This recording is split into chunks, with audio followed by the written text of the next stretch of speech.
Model activity task कक्षा 6 का आज हम लोग परिवेश और विज्ञान का समाधान करेंगे। देखिए मॉडल गतिविधि कार्य 2022 जनवरी 2022 का पूर्ण फुल मार्क्स 20 नंबर का है।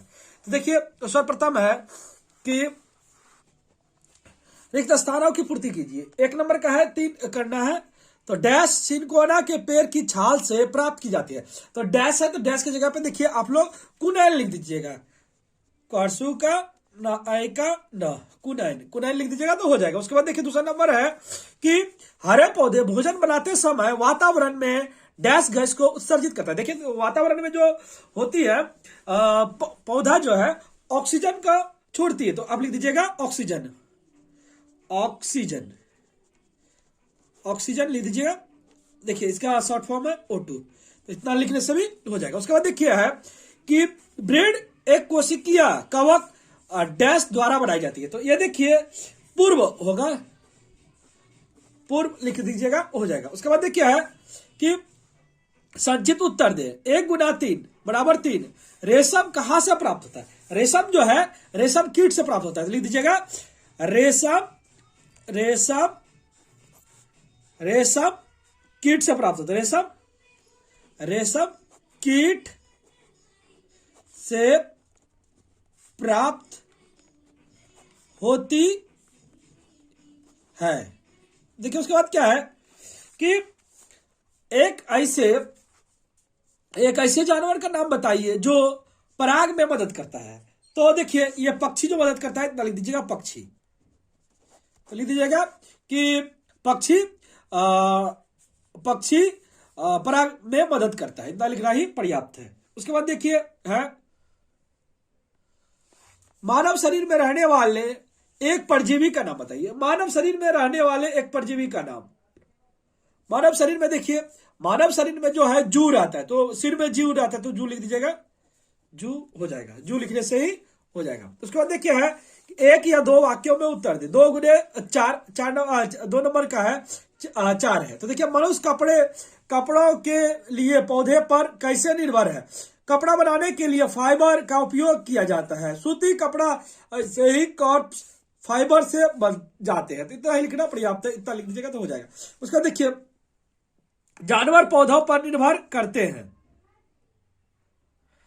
2 उदाहरण के साथ व्याख्या कीजिए। जंतु जगत में जंतु कई प्रकार से पौधे पर आश्रित है। जैसे पौधे हवा में ऑक्सीजन गैस प्रदान करते हैं तो जानवर के जीवित रहने का मुख्य कारण है क्योंकि मानव कहीं ना कहीं ऑक्सीजन ग्रहण करता है।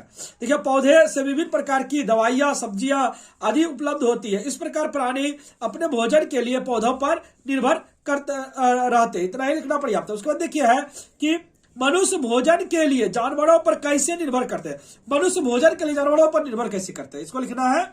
तो इसको लिखिएगा मनुष्य अपने भोजन के लिए कई प्रकार से पशुओं पर निर्भर रहते हैं। जैसे देखिए मधुमक्खी के छत्ते से हमें शहद मिलता है, हमें बत्तखों मुर्गियों आदि से मांस मिलता है, हमें गाय भैंस बकरी आदि जानवरों से दूध मिलता है, जिसके बाद हम दही मक्खन मिठाई आदि जिसे भोजन बनाते हैं। उसके बाद देखिए खेतों में विभिन्न प्रकार की मशीनरी अब जानवरों की जगह क्यों ले रही है? जानवरों के साथ काम करने में बहुत समय लगता है और कई बार मुश्किल भी हो जाती है। अगर आप उपकरण का इस्तेमाल बहुत आसानी से करते हैं तो वही काम कम समय में किया जा सकता है। तो वर्तमान में खेती में विभिन्न उपकरण जानवर की जगह ले रहा है। इतना लिखना पर्याप्त है। उसके बाद देखिए अगला क्वेश्चन की ओर बढ़ेंगे हम लोग। 3 या 4 वाक्यों में उत्तर दें। 3 गुने 2 6 नंबर का है। देखिए लिखा हुआ है कि पौधे कई तरह से जानवरों पर निर्भर करते हैं। एक उदाहरण के मदद से कथन कीजिए। तो देखिए पौधे कई तरह से जानवरों पर निर्भर करते हैं। पादप प्रजनन का एक प्रमुख कारण पराग है। तितलियां मधुमक्खियां और विभिन्न पक्षी पराग कणों को एक पौधे से दूसरे पौधे फूलों से दूसरे फूलों पर ले जाता है, जिसके परिणाम स्वरूप पौधों का प्रजनन होता है। देखिए इसमें क्या लिखा हुआ है कि एक पौधा क्या करता है, एक फूल से दूसरे फूल तक मधुमक्खियां तितलियां पराग ले जाता है, जिससे प्रजनन की क्रिया होती है। दूसरा में देखिए विभिन्न प्रकार के पक्षी बंदर के फल के बीज को एक स्थान से दूसरे स्थान पर फैलाते हैं, जिससे अन्य स्थानों पर नए पौधे का उदय होता है। इतना ही लिखना पर्याप्त है। उसके बाद देखिए है कि समझाइए, यदि आप चावल खाने के लिए अजोला की खेती करते हैं। तो देखिए अब क्या है, यहाँ थोड़ा क्वेश्चन बंगला में है इसलिए थोड़ा अलग हो गया, तो आप लोग ऐसे भी लिख सकते। अगर जहाँ क्वेश्चन होगा चावल की खेती में अजोला की खेती क्यों की जाती है, तो सेम ही आंसर होगा, आंसर अलग नहीं होगा, आंसर क्या होगा, एक ही होगा। अगर जहाँ कहीं रहता है चावल की खेती में अजोला की खेती क्यों की जाती है, तो इसका देखिए आंसर लिखिएगा। यह एक प्रकार की पत्ती है जिसमें एक विशेष जीवाणु का जन्म होता है जो नाइट्रोजन के मंथन में मदद करता है। नाइट्रोजन उर्वरकों का उपयोग आमतौर पर कृषि भूमि पर किया जाता है।